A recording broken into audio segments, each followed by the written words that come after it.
Brent Porcio, TopVelocity.net, 3x pitch analysis here at Dalton, 85. Take him out of leg lift.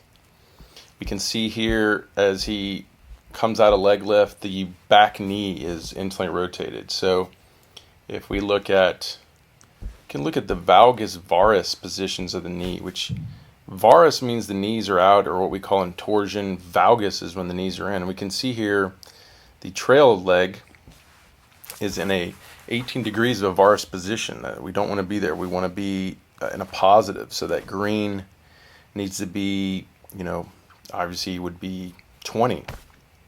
The more the hips can keep moving forward and down, the more the knee can stay out. So we're in a valgus position, not a varus position. We're in a valgus position, which is an unstable knee position. So it's a collapsing leg.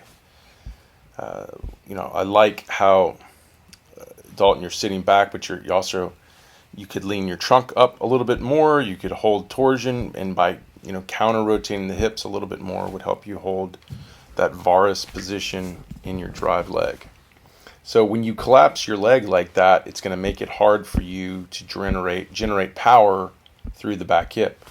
So if we look at the kinematic sequence, as the back hip starts to rotate here, if we look at hip line, shoulder line, we can see the hips are just only barely moving ahead of the trunk here. Ideally, we want the hips all the way open and the trunk to still be closed. So we can see the hips are not really powering that explosively to get way ahead of the trunk. You can see the red line here is when the hips peak. It's kind of, they peak twice. They peak here, and then when the front foot lands, they peak. That because there wasn't enough power here because of the collapsing leg. And then when the front foot got down, it helped to accelerate again. You'd want to see a full curve in the line, not two hump line. So it's good to see the hips going early and the glove side going with it, which is that dark blue line.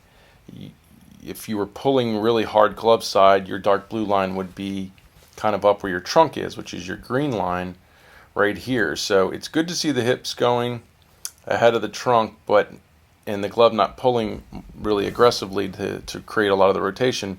It's just not enough. And then when the front foot lands, the front foot stabilizes well, and then it's just trying to be all trunk from there. But you can see the trunk's really not moving forward. And at pitch release, we're coming well out of even rotation into pitch release.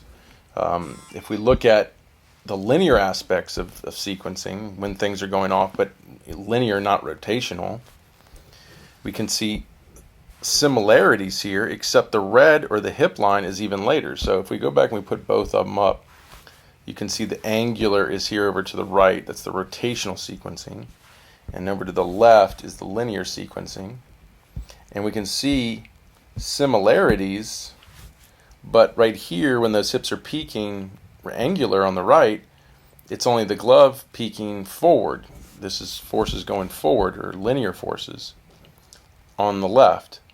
And then when the front foot lands here and the hips are peaking, they also peak forward. So, and that's at the same time the trunk. So if we look at how well they're separating forward, going forward, they're not. They're actually peaking together, both the hips and trunk.